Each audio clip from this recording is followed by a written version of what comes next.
Having returned to Phat Diem, we see this time a version of the Pietà, a marble masterpiece sculpted by Michelangelo in 1500, placed in front of the Calvary Grotto. Michelangelo probably never thought that 400 years later, in Viet Nam, a distant Asian country, that stone had also become a material of creation in the hands of a people who quietly take great pain to offer generations an architecturally unique complex.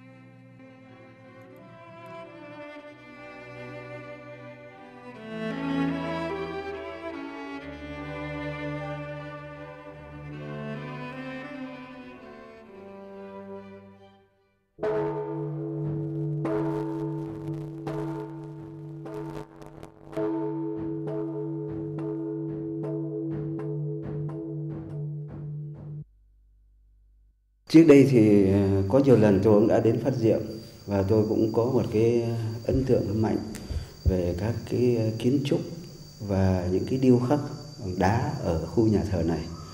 Và tôi cũng lấy làm lạ, không hiểu sao ở đây lại dùng nhiều đá đến thế. I have gone to Phat Diem many times, and I have been strongly impressed by its architecture and its abundant use of stone. In the many countries I have visited, stone is the main material of many churches and castles. However, it is rare in Vietnam, and Phat Diem can be considered as a place where the stone has been used most. For my 16 years serving as Bishop of Phat Diem, I have had the opportunity to contemplate each of the reliefs here, especially in the altar area. In Phong Dinh, and even the neighboring chapels, there are these same reliefs. I have no comment of the artistic value of these sculptures, since I am not a professional, but mine is a religious one that those works greatly express the Catholic faith in a very Vietnamese manner. That's the reason why I deeply admire the talent of Father Six, who led the construction, as well as the wonderful local craftsmen. Moreover, the theme of the sculptures is about biblical stories, which are interpreted successfully into Vietnamese culture in a very beautiful way, in my opinion.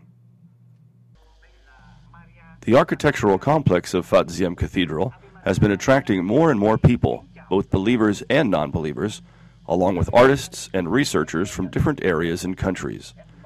They all come here to study and contemplate with deep admiration and high respect the sculptures who embody the truth, the good, and the beauty.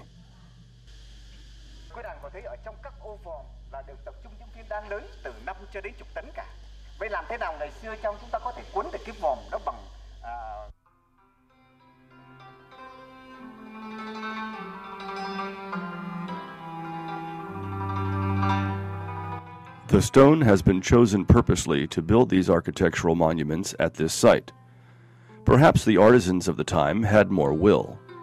By using this material that is seemingly eternal, their ideas would be immortal. The message of stone, as well as the desire of the artisans, has been resounding from generation to generation. The stone is silent, but one feels the echo of the past, an echo that miraculously penetrates into the heart's rhythms, purifies, and converts, a means of transcendence that reminds us of heavenly goodness.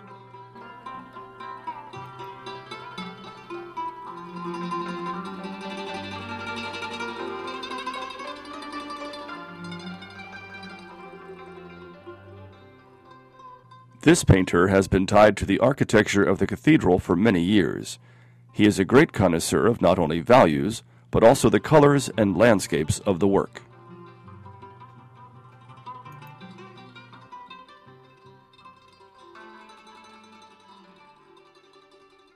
Tôi đã từng đến cái công trình kiến trúc của nhà thờ Phat Diem rất nhiều lần. I've visited the Phat Diem architectural complex many times. Sometimes I guided my probationary students to study this work. It can be said that all of us admire the effort and talent of ancient artisans who created a great artistic work of art.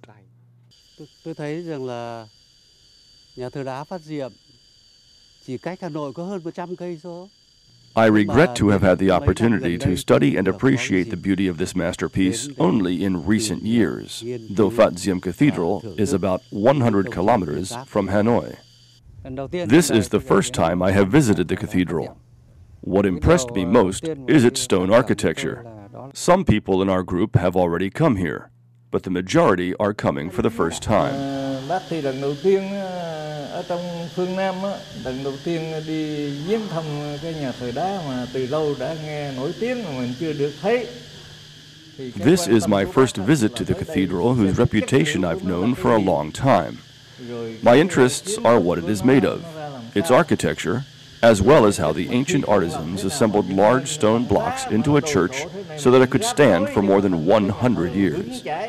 I saw with my own eyes that everything, indeed, is stone. There are some fragments of wall covered by moss, and I thought that they were brick clad by cement, but in fact, they are all of stone.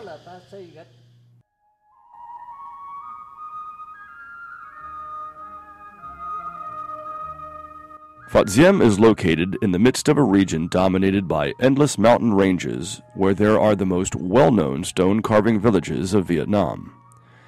If one believes in historical documents, these villages appeared and have been developing for about 1,000 years. Their names are Noi, Thanh Hoa Province, the King Chu in Kim Mon, Hai Duong Province, Ninh Van in Hoa Lu, and Ninh Binh Province. Ancient traces of these villages still exist in many works and sculptures. The stela of the Temple of Literature in Hanoi, the stela and statues at Lam King, Thanh Hoa Province, the palaces and royal tombs in Hue, and many more.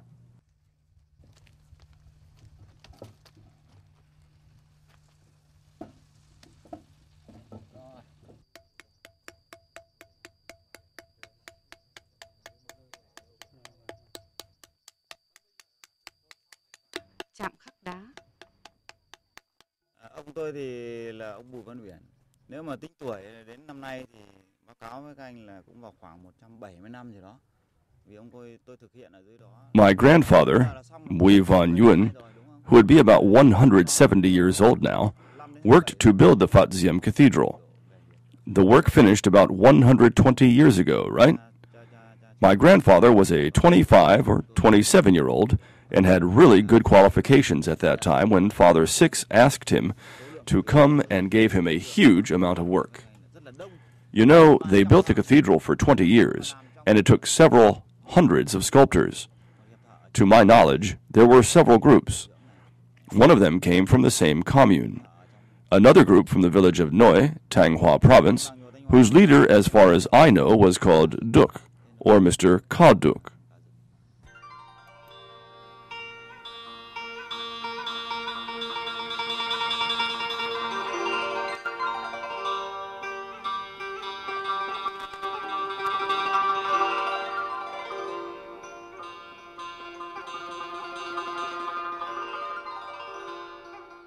Through the ups and downs of history, Ninh Van village today still has many vestiges of stoneworks in unusual forms, such as an incense table, a cantilever at the foot of a plank bed, a sophisticated four-season relief, and a set of 4 fabulous creatures. Sau khi cụ Giào Hiển làm ở nhà thờ Phat Diem xong về thì cái tiếng tăm của cụ bắt đầu nổi lên. Đấy. Cho nên là làng nghề lúc bây giờ lại ở đây làng nghề, tuy vậy nhưng mà vì nó nhiều thợ lắm, cho nên là cũng là thi tài nhau cả. Returning from Phat Diem, Mr. Yuen became well known. There were also competitions between craftsmen here. Thanks to his reputation, he was entrusted by the village dignitaries with the task of cutting and carving the cultic table of the village hall. He had to spend a few years on the work since, you know, at the time, everything was done manually. The carvings on all the pillars of the house are also the work of his hands.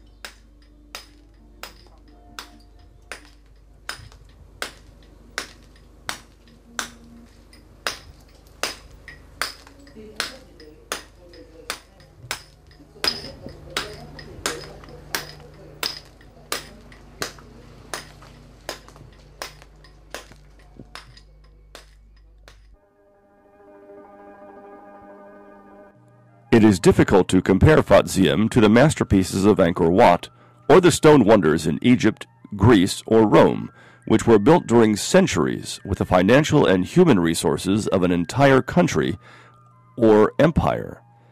Phat Diem complex was built only in 30 years from the modest resources of the local people.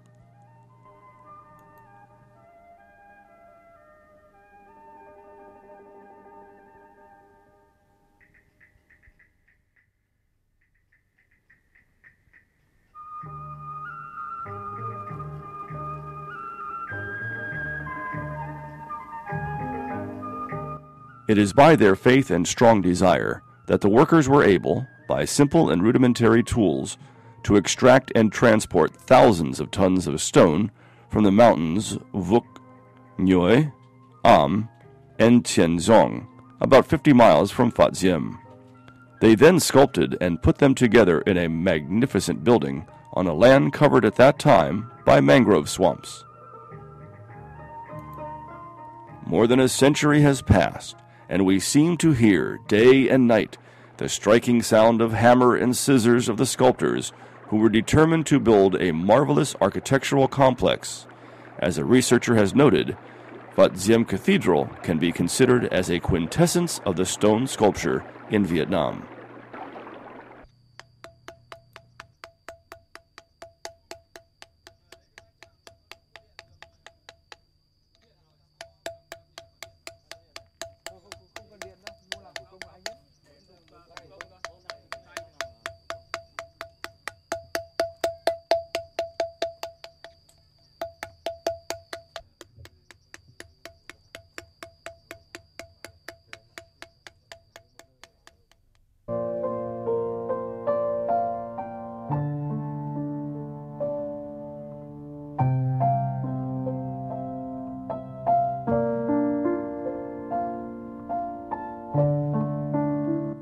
The stone is indeed pervasive. It forms the curved arches, high towers, and choirs. It is used for pillars, beams, walls, and railings. It can become an apricot, pine, chrysanthemum, bamboo, dragon, turtle, or phoenix. It gives life to the stories of the Bible told in the Christian tradition.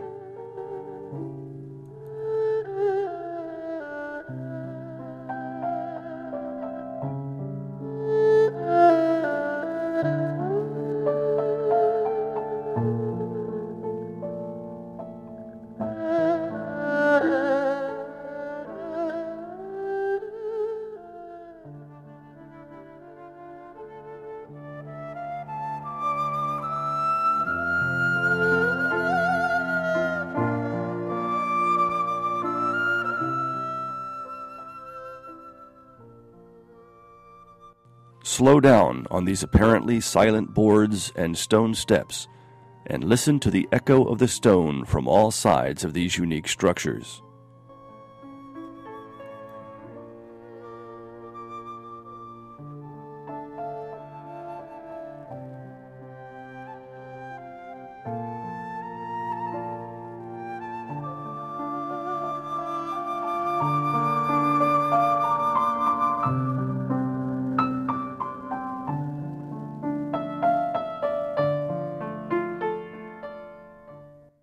We visit the Chapel of St. Roch, built in 1895 and originally dedicated to St. John the Baptist.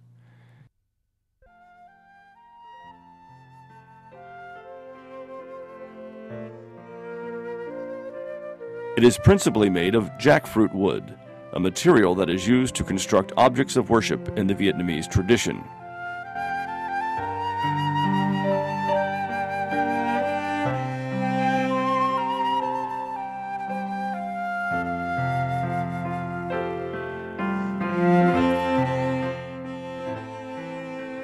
The entire altar is a monolithic block of 20 tons, exquisitely carved with symbols of the personality of St. John the Baptist, famous for his simplicity, his attachment to nature and harmony, and his righteousness, who always told the truth aloud, even if the price he had to pay was his life itself.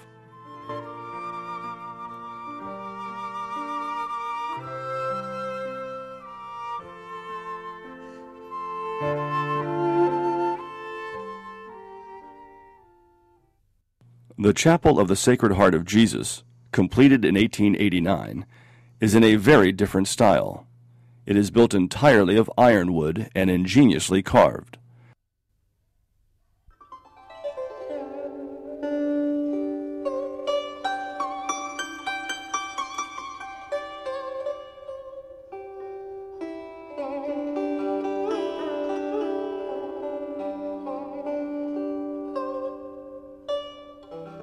The interior surface of the stone altar is carved with animal figures symbolizing the complete love as well as the sacrifice of Christ. A lamb on the left is represented by smooth and simple lines, Jesus being called the Lamb of God, sacrificing his life to redeem humanity. And on the right, a lion whose features reflect a certain softness, representing Jesus as the Lion of the tribe of Judah. He came to fulfill the promise that God made to the patriarchs of the Old Testament.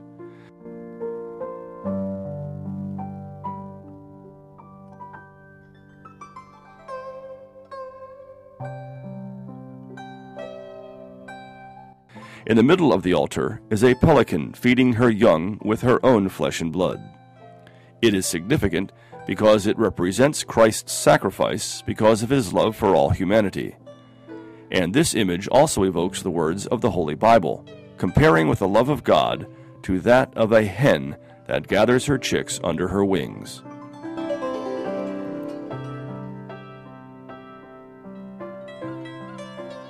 These reliefs are finely structured in space and depth, giving visitors an impression of amazing harmony and balance. The area that surrounds the surface of the altar is inspired by traditional Vietnamese art and are simultaneously strong in Christian references. Roses, grapes, and sorghum are engraved, giving the altar the beauty of traditional Vietnam sculpture, while clearly expressing the Christian faith.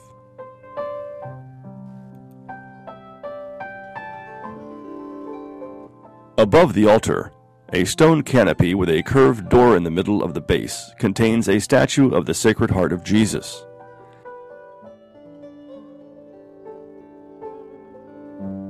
The way in which all these elements are arranged is very similar to the original Vietnamese altars.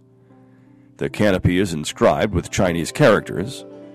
On the top is the Heart of the Holy Sun,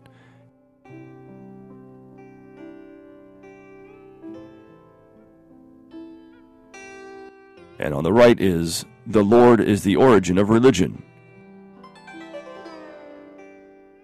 And on the left is The Way Comes from Heaven.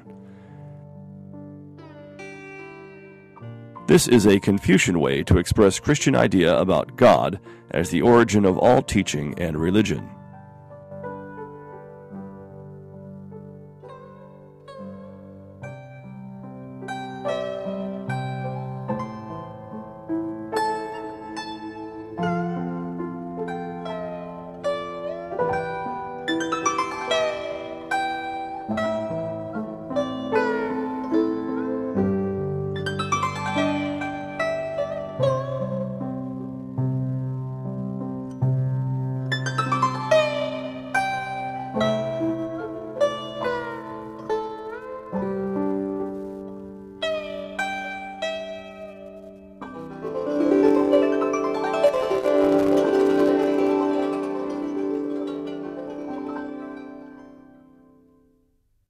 In the chapel of St. Peter, we find an altar consisting of a monolith without sculpture. We are to recall the role of St. Peter, called by Jesus the rock on which he would build his church. The liveliness of St. Peter's character is represented discreetly by the straight lines and angles of the altar itself.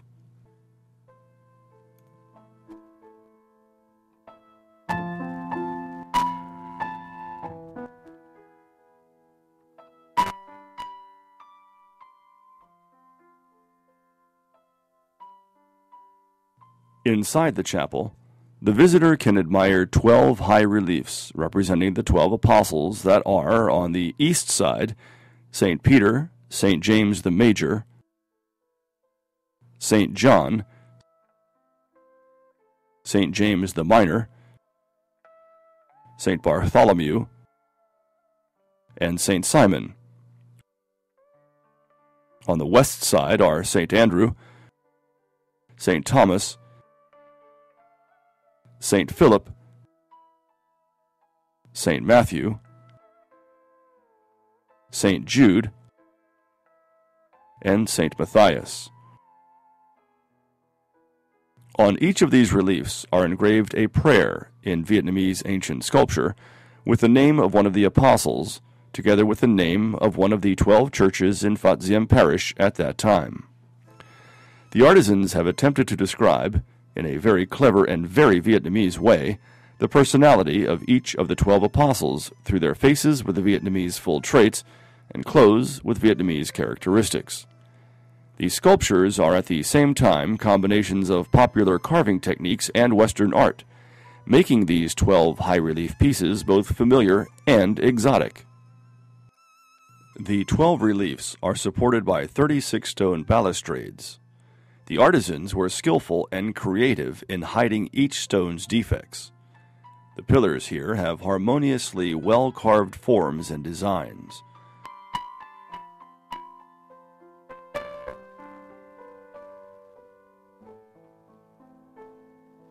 Traditional motifs such as pen and ink stone, rolled paper, gourd of wine, the dragon, phoenix, flowers, lotus, chrysanthemum, and rose, and foliage all create a familiar environment for Vietnamese. More specifically, the Chinese character Ban, very popular in Buddhism, a symbol of the cycle of existences, is carved on these pillars. The presence of a symbol from another religion can be considered as a beautiful image of openness as well as religious tolerance.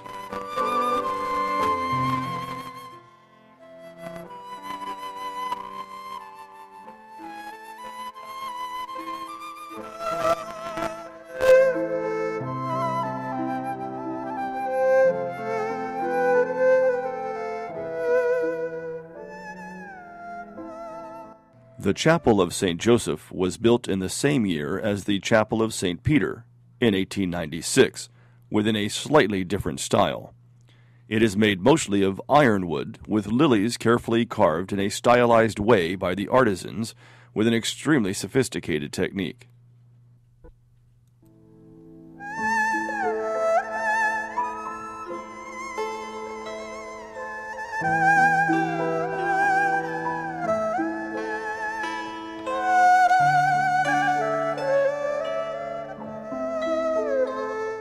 The choir is laterally surrounded by 14 high reliefs depicting the life of St. Joseph, the marriage of the Virgin Mary and Joseph, the Annunciation of the angel to St. Joseph, Mary's visit to Elizabeth,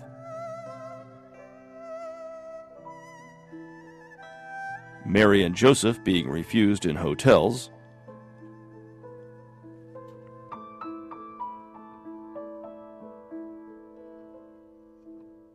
the presentation of Jesus in the Temple of Jerusalem, the warning of the angel for the flight into Egypt,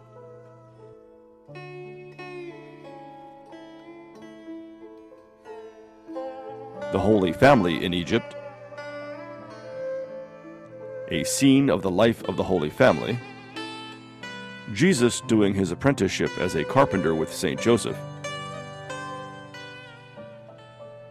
Jesus in the temple at the age of 12,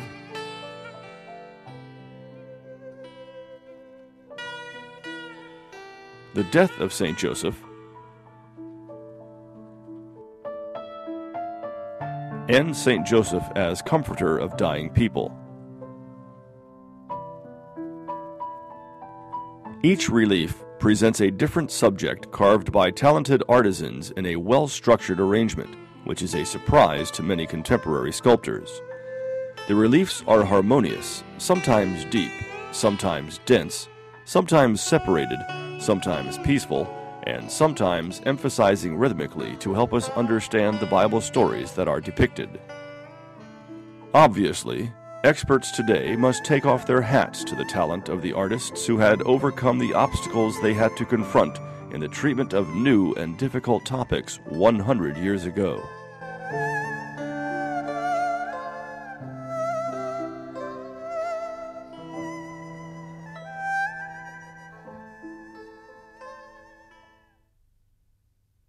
It is in the Chapel of the Immaculate Heart of Mary, completed in 1883 and commonly known as the Stone Church, where the hope of preserving the faith, that beauty and talent combine most convincingly through stone.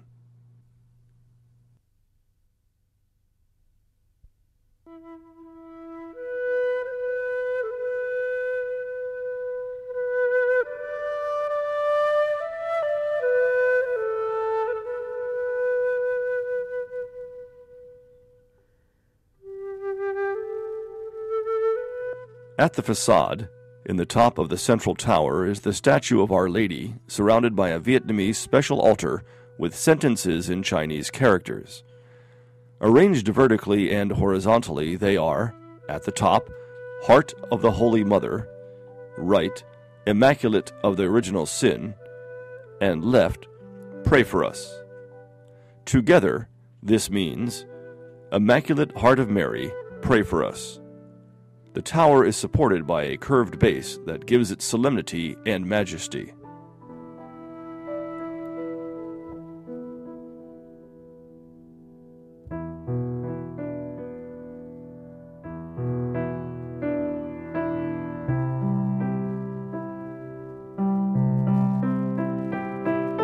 The interior stone decorations, with their smoothness and finesse, highlight the professional expertise of the artisans that attracts the admiration and amazement of visitors.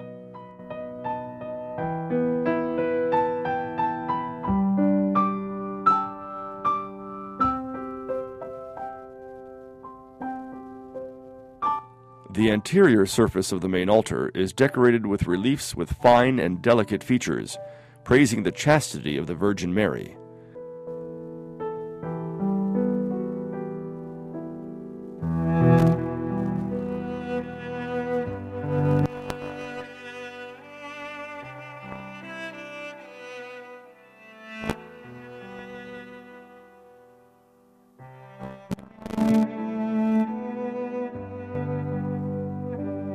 At both sides of the altar are two reliefs carved in the shape of a lotus, representing the virginity and the purity of the Blessed Virgin in the Vietnamese traditional manner. The cross is skillfully presented in the center leaf with rippling water in the bottom. These reliefs gently evoke the life of all creatures and portray the finite and the infinite in the philosophy of reincarnation, a topic which is rarely discussed in Christianity.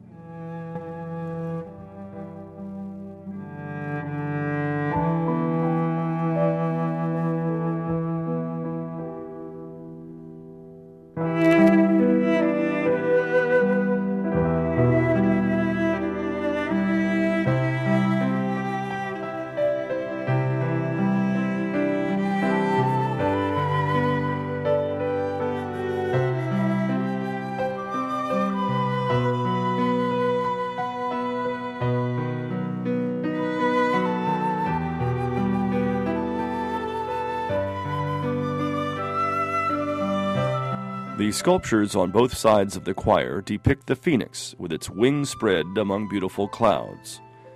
Thanks to these beautifully engraved reliefs, the faith of the people and their devotion to Mary, the Mother of God, was expressed along with a tribute to the Vietnamese craftsmen's high level of expertise at sculpture at the end of the 19th century.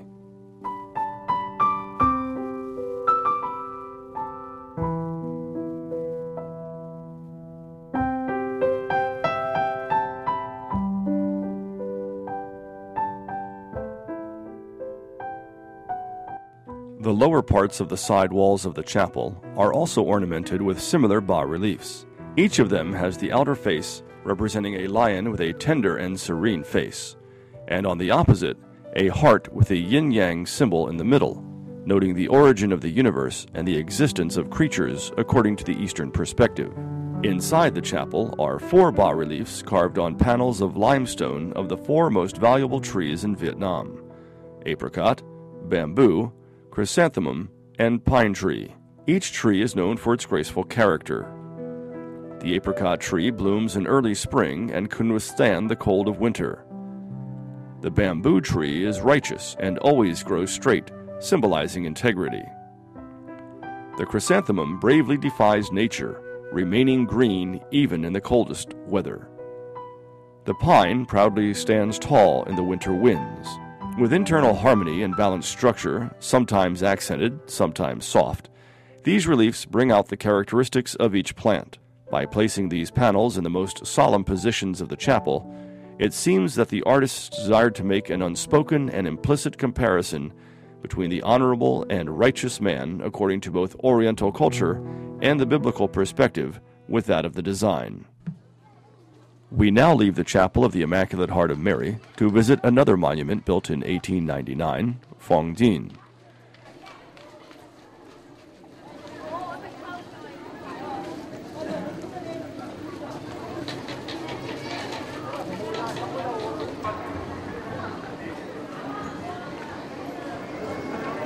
For its grand and solid architecture, Phat Diem evokes not only the solemnness and massiveness of Nau Mon, the royal palace in Thuy, ancient capital of Viet Nam, but also the architectural features of the three-door gates of villages and communal houses located around the countryside. Techniques of reassembling stone and estimation of the subsidence of land area needed by the artisans of the past have evoked respect and admiration among contemporary architects.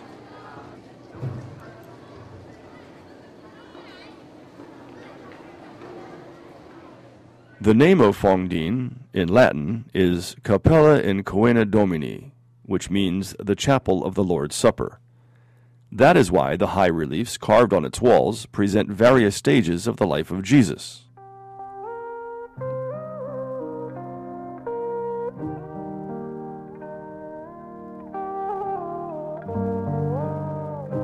His triumphal entry into Jerusalem,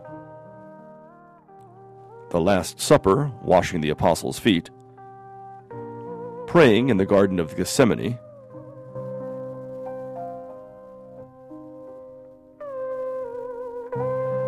being betrayed by the kiss of Judas,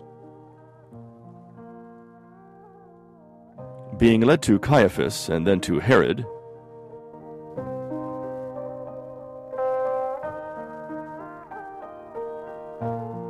being scourged,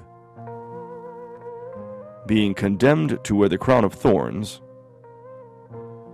Pilate washing his hands and showing his innocence in the trial of Jesus, Jesus carrying his cross, being crucified, the burial of Jesus,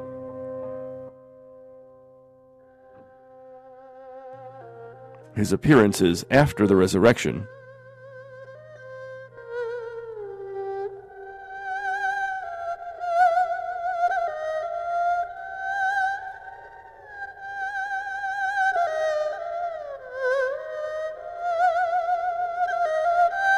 and finally, his ascension.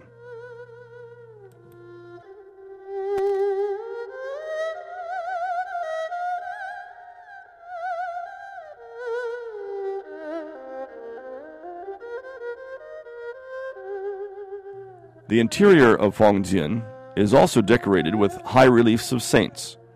In a style evocative of and inspired by the folk art of the Vietnamese, these create an atmosphere that is both real and mythical. Balustrades carved in the shape of bamboo reed, a traditional symbol of the ideal man, make this monument more personal to the spirit of the Vietnamese people, who have had a strong attachment to bamboo hedges around their villages for ages.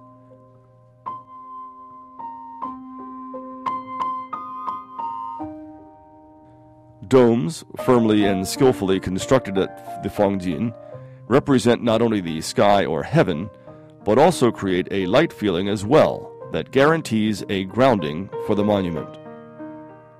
The big stone block underneath the domes is the earth as seen in Vietnamese culture, and also symbolizes the table for the Last Supper.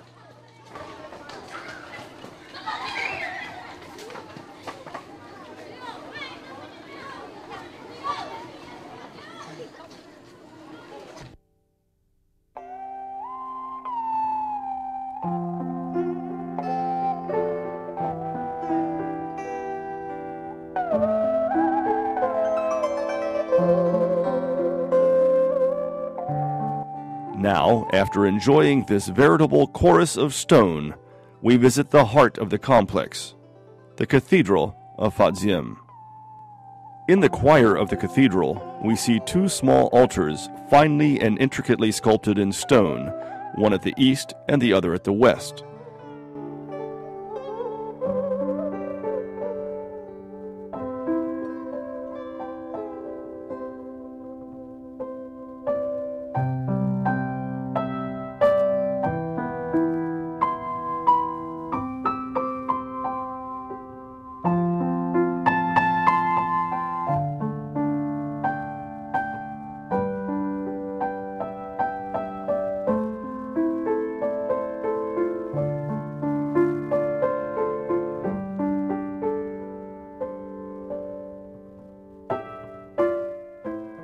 The center stone is also carved in minute detail with light and harmonious lines.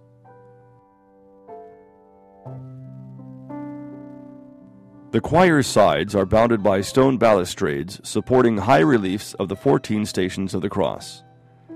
Of special note is the Judgment of Pilate, the first station, which is presented in a very Vietnamese way with an ancient mandarin's royal hat and his entourage, evoking the atmosphere of a Vietnamese traditional court.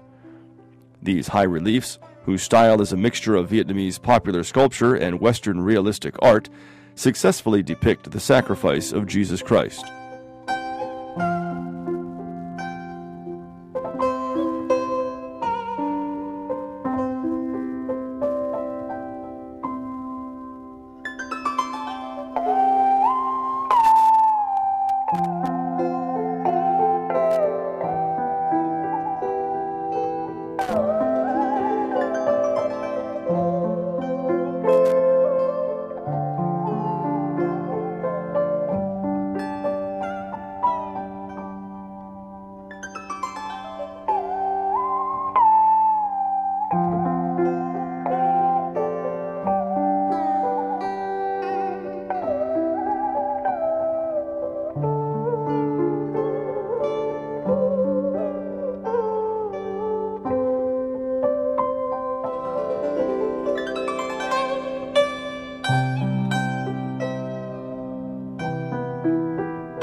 It is also in the cathedral where stone balustrades are carved in a unique style.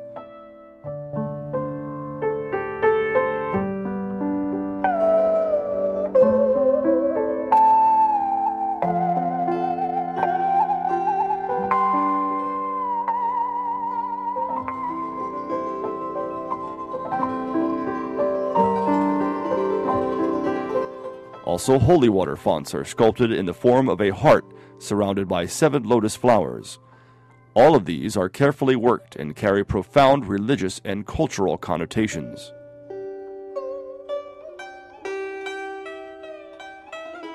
There is a lively high relief of a lion in the midst of lush vegetation at the lower part of the cathedral.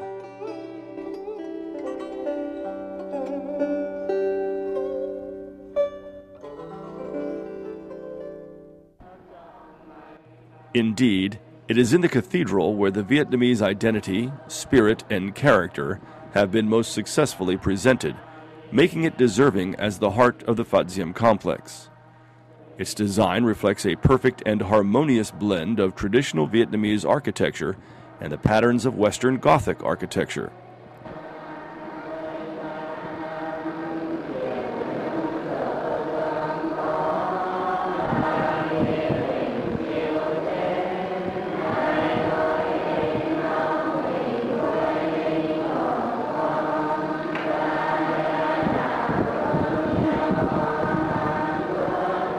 The 5 porches at the front of the cathedral are all made of large stone blocks, which are strong enough to give strong support to the entire wooden structure inside the cathedral. This model and the methods used here have undoubtedly become valuable criteria for similar construction.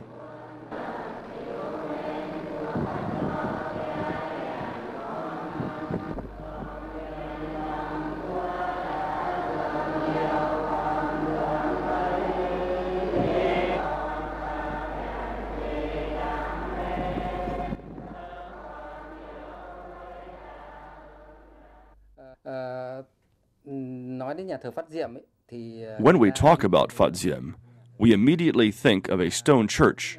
There is nowhere in Vietnam a similar construction. I was surprised, very surprised, at the talent of our elders. Financial resources were very limited because they had only the contributions from local residents. But with their will, and under the direction of Father Six, talented craftsmen and good workers of the past have left us an architectural heritage that all researchers and artists who visit must highly admire.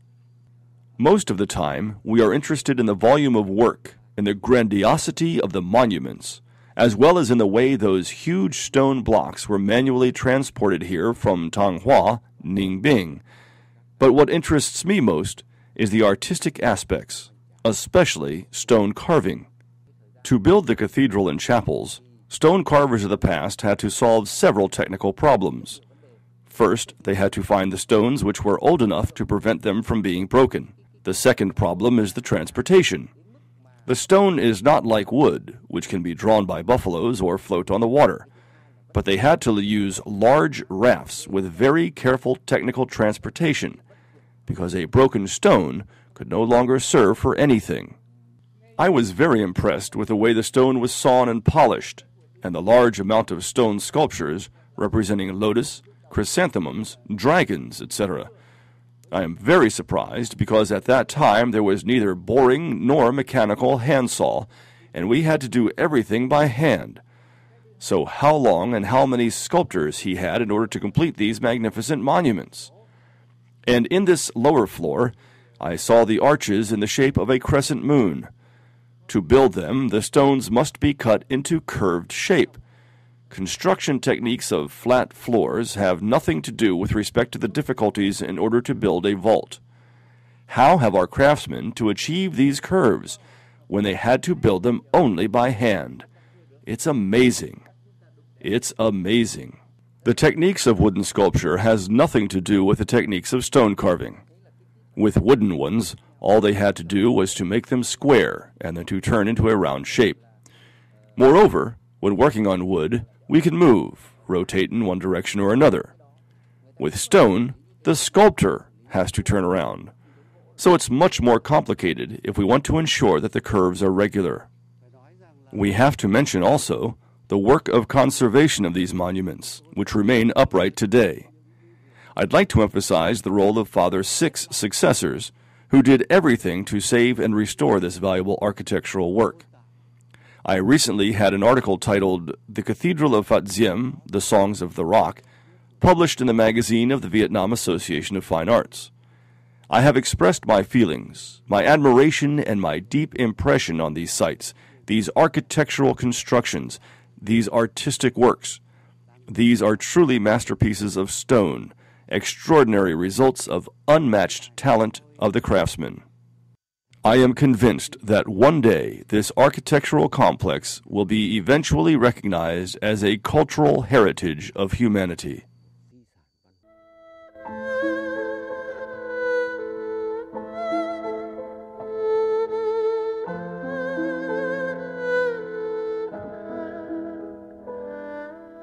Father Six devoted his entire life to this sacred and noble cause. We can penetrate clearly his profound ideas and desires thanks to the following modest line in his diary. How can I praise God in my words? These words that always make me ashamed. It is better to borrow the voice of stone, to glorify the boundless love of God.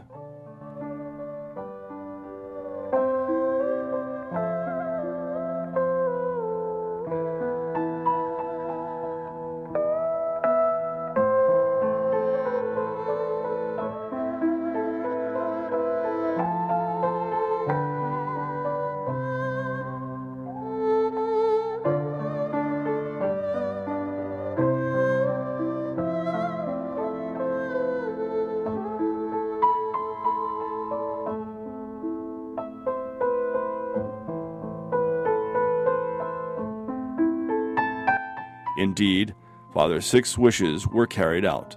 The voice he borrowed from the stone will still echo effectively in the service of God. The voice of the stone will never be extinguished, and it will become our pride.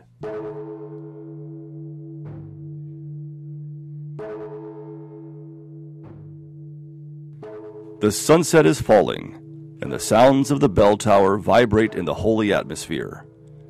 All the gentle curved roofs, one after the other, seem to be the kites of legend pushed by the wind to the sky, bringing with them the message of the stone, the shining message of faith, and of the cultural, artistic, and agricultural beauty of this land, the land called Phat Diem, a sacred land.